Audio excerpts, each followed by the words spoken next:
சரி வாங்க, ஒரு ஆச்சரியமான விஷயத்த பத்தி பாப்போம். யோசிச்சு பாருங்க, ரெண்டு பெரிய நாகரிகங்கள், நடுவுல ஆயிரக்கணக்கான மைல் தூரம், பல நூற்றாண்டு கால இடைவெளி. ஆனா இது ரெண்டையும் ஒரு சின்ன நூல் இணைக்குது. அதுவும் எங்க தெரியுமா? எகிப்தோட ரொம்பவே புனிதமான ஒரு இடத்துல.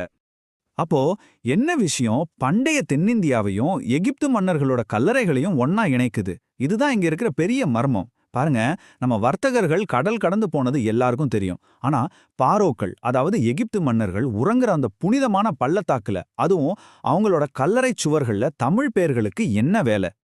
இந்த மர்மத்தோட முடிச்சு அவிழ்க்கணும்னா நாம முதல்ல தமிழ்நாட்டுக்கே உரிய ஒரு ஸ்பெஷலான பழக்கத்தை பத்தி தெரிஞ்சுக்கணும். அது என்னன்னா, நம்ம வரலாற்றை கல்லுல செதுக்கி வைக்கிற ஒரு வழக்கம். சும்மா நினைச்சு பாருங்க, இந்தியா முழுசும் கிடைச்ச கல்வெட்டுகள்ல கிட்டத்தட்ட 30,000 கல்வெட்டுகள் நம்ம தமிழ்நாட்டுல மட்டும்தான் கிடைச்சிருக்கு. அதாவது மொத்த இந்தியாவோட கல்வெட்டு பாரம்பரியத்துல பாதி இங்க தான். இதுல இருந்து என்ன தெரியுது? எழுதுறதுங்கிறது இங்க வெறும் ராஜாக்களோட பழக்கம் மட்டும் இல்ல, அது ஒரு சமூக பழக்கமாவே இருந்திருக்கு.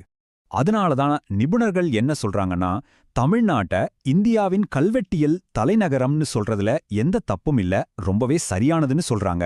ஏன்னா வர்த்தகம், நிர்வாகம், சமூக நலன்னு ஒரு நாகரிகத்தோட ஒவ்வொரு துடிப்பையும் கல்லுல பதிவு செஞ்ச ஒரு ஆழமான கலாச்சாரம் இங்க இருந்திருக்கு.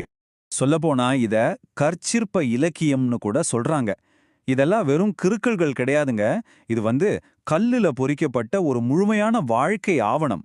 சரி, இந்த விஷயத்த மனசுல வச்சுக்கிட்டு நாம இப்போ எகிப்துக்கு போவோம். சரி, இப்போ இந்தியால இருந்து கிளம்பி அந்த காலத்துல நம்மள பரந்த உலகத்தோடு இணைச்ச வர்த்தக பாதைகளை பத்தி பாப்போம்.